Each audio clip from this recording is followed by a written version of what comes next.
Аксы районунун Кербен шаарында ички жолдорго асфальт төшөө иштери кызуу жүрүүдө. Жыл ичинде 9 чакырым жолду оңдоо пландалса, учурда 4 чакырым жол бүткөрүлгөн. Мындан сырткары Кербен шаарына лотокторду орнотуу иштери да жүрүүдө.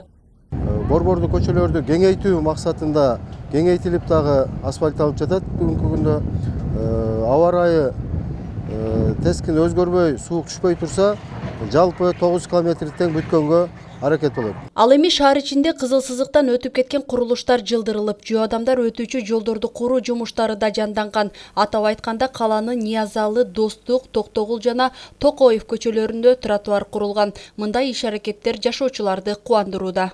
Айрыкча ошол жол маселеси, тротуар маселесине мэрия тарабынан жакшы көңүл бурулуп, мына өзүбүз көп болуп отурабыз.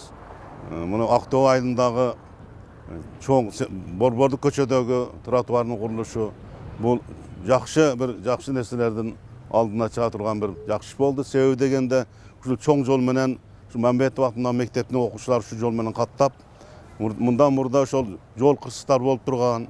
Мына эми ошол тротуар бүткөндөн тарта мына окуучулар керең кезер базып мектепке барып келишип атат. Жасалып жаткан иштер менен катар келерки жылы жергиликтүү бийлик алгачкы жолу 115 миллион сомго канализация куруу долбоорун баштоо алдында турат. Жаңылай Болотбекова, Акназар Сулайманкулов, Аксы району.